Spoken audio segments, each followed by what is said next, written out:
Welcome to another deep dive, and let me tell you, this one is a doozy. Yeah, we're going deep down a rabbit hole today. That's one way to put it. Into the world of arms dealers and how they might have had a hand in starting World War I. Which is, let's be honest, not exactly a light topic. Not at all. But it's important, right? Understanding these shadowy forces that shape global conflicts. Absolutely. And that's what we're here to do, to shed some light on a dark corner of history. And we've got a fascinating article to guide us, Merchants of Death Revisited, which revisits some pretty bold claims made in a book from 1934. Same name, Merchants of Death, caused quite a stir back in the day. Because it basically said, hey, maybe these arms manufacturers weren't so innocent in all of this. They weren't just bystanders, that's for sure. So before we get into the nitty-gritty, can you set the stage for us?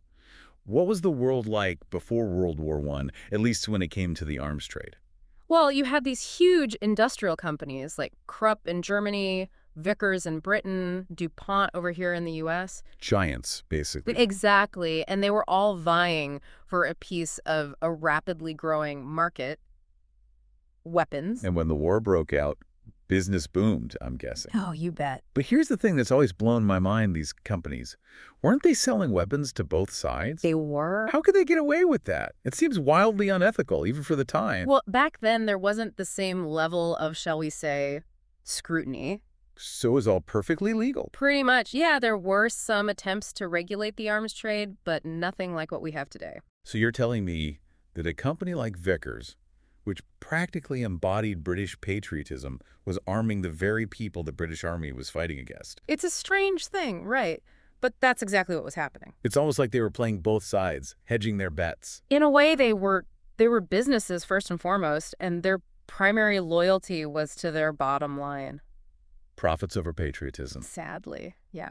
And one of the most fascinating figures in all of this has got to be Sir Basil Zaharoff, right?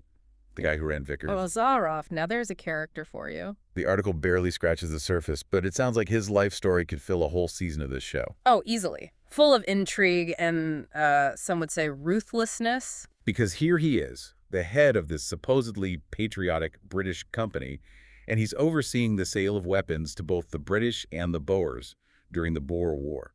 The man was a master of his craft, that's for sure. But whether that craft was a force for good or ill, well, that's up for debate. It's mind-boggling. It is, and it gets even more complicated when you factor in the role of international banking. Right, because it wasn't just the arms manufacturers getting rich off the war. Not even close. You had these powerful financial institutions like J.P. Morgan and Co. deeply entangled in the whole thing. Providing loans, financing the war efforts. Exactly, and profiting handsomely from it, I might add. So it was a symbiotic relationship in a way.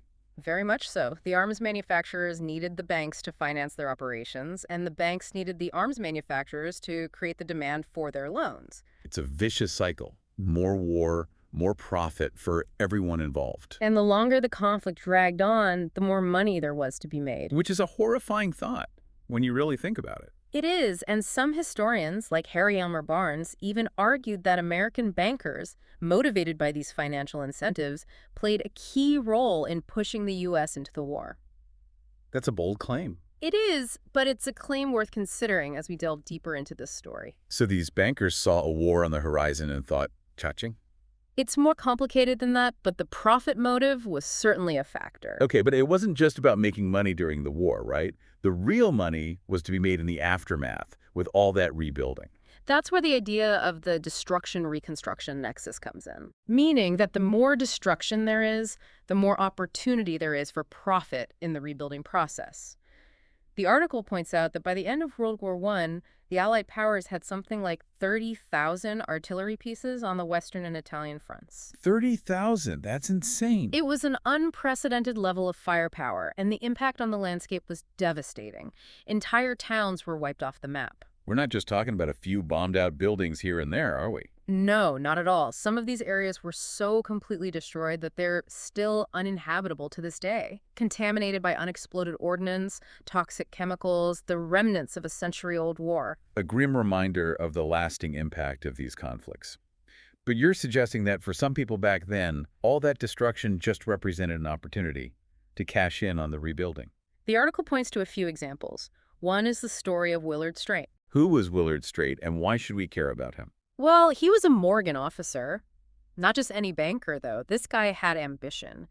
He envisioned America becoming a global superpower, economically speaking, and he saw the war as a chance to make that happen. While Europe was busy destroying itself, Strait was off cutting deals, positioning American companies to profit from the chaos. Essentially, yeah. He was instrumental in establishing the American International Corporation, or the AIC. And the AIC So was. think of it as a vehicle for American investment overseas. Strait saw a golden opportunity. War-torn Europe, desperate for capital, willing to make concessions to get it. They're not just about making money, but about leveraging that money for geopolitical gain. Precisely. And the AIC was just one part of a much larger strategy. Don't forget about JP Morgan and Co. themselves. They weren't just lending money, they were deeply embedded in the Allied war effort. We talked earlier about them becoming the purchasing agent for Britain during the war, but it goes deeper than that, doesn't it? Oh, much deeper. JP Morgan used their influence to secure massive loans for the Allied powers, and those loans came with strings attached. Like what? Well, take Thomas Lamont, a partner at the firm. He was instrumental in getting Charles G. Dawes, another prominent banker, to support the first big Anglo-American loan. So this wasn't just a case of allies helping allies. It was about consolidating their own power and influence. You could say that. By the war's end, J.P. Morgan and Co. had amassed a fortune, and they were in a prime position to shape the post-war world. Profiting from tragedy. It's a pretty ugly picture. It is, but it gets even more complicated when you compare their dealings with Britain to their relationship with France. How so? The French, while desperate for financial support, weren't as willing to hand over the reins completely. They still wanted some control over their own affairs, which didn't sit well with J.P. Morgan and Co. So what did they do? Let's just say they weren't afraid to play hardball. There are documented cases of French officials who didn't quite align with their interests being removed from their positions. It was a case of take our money, but don't question our motives. You got it. J.P. Morgan and Co. wanted to be seen as benevolent saviors while also wielding immense power behind the scenes. And then there's Germany. Right, because while the Allies had access to virtually unlimited funds, Germany was in a very different position. Completely different. The British blockade had cut them off from international loans, vital supplies. They were in a serious bind. So what did they do? You mentioned earlier that the article talks about Germany's support of the Bolshevik Revolution, which seems crazy. It does, doesn't it? But it makes sense when you understand just how desperate they were. It was a strategic gamble, an attempt to break the stalemate on the Western Front. You're saying they were trying to use the Bolsheviks to destabilize Russia. That's right. The idea was to create enough chaos and unrest in Russia to force them to pull out of the war. But the Bolsheviks were ideologically opposed to everything Germany stood for. Why would they even think that would work?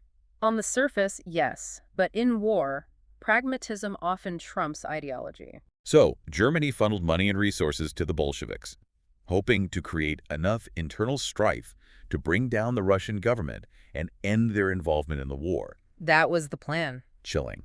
It shows just how far some were willing to go to win, even if it meant aligning themselves with their ideological enemies. Absolutely. The desperation of war can lead nations, even those with proud histories, to make some very difficult, some might say, morally questionable decisions. It's a scary thought. You know, a country as powerful as Germany, backed into a corner, willing to do almost anything to survive. Then it really underscores how high the stakes were. And all of this, the financial maneuvering, the double dealing, the sheer scale of destruction, It all leads us to the aftermath, to the Treaty of Versailles. which, and I think a lot of people forget this, wasn't just about ending the war. Right, it was about shaping the peace that followed. And maybe more importantly, about shaping the world that would emerge from the ashes of this conflict. And I'm guessing the people doing the shaping weren't exactly disinterested observers. Let's just say that the folks who profited most from the war were in a prime position to dictate its terms. So we're talking about the bankers, the industrialists. The arms manufacturers, all of them, suddenly they're the architects of the New World Order. Give me an example of how this played out at Versailles. Take the war guilt clause, for instance. The one that blamed Germany for the whole war and saddled them with those massive reparations payments. That's the one. And wasn't there something about, like, a young John Foster Dulles being involved in that? You're thinking of the future Secretary of State, right? Yeah, exactly. It's true. At the time, he was a young lawyer, a rising star at a little firm called, you guessed it, J.P. Morgan & Co. So the company that was bankrolling the Allies also had a hand in drafting one of the most controversial parts of the peace treaty. It's not exactly a secret, but it's often overlooked. Makes you wonder about their motives. Exactly. Were they really acting in the best interest of the world, or were they more concerned with their own bottom line? I guess that's a question for the historians to debate. It is, but it's clear that the Treaty of Versailles, for better or for worse, was heavily influenced by those who stood to gain the most from its provisions. So where does this leave us? What are the key takeaways from this deep dive into, well, into the underbelly of history? I think the most important lesson here is that war, for all its horrors, is often inextricably linked with profit. We tend to think of war as this purely political or ideological thing. But we can't ignore the economic factors, the role of greed, and the influence of those who benefit financially from conflict. Not to say that every war is started by greedy profiteers. But we need to be aware of the incentives at play, the unseen forces that can push nations toward the brink. Because if we want to create a more peaceful world, We need to understand the forces that drive conflict both the ones we can see, and the ones we can't. and maybe, just maybe, we can learn to be wary of those who stand to profit from chaos and destruction. Because the merchants of death, they don't always wear uniforms or carry guns. But their impacts can be just as deadly. So the more we understand the past The better equipped we'll be to navigate the present. and build a future where peace, not profit, is the ultimate goal. That's something to think about. Thanks for joining us for this deep dive. Until next time, keep asking questions, keep digging deeper, and never stop learning.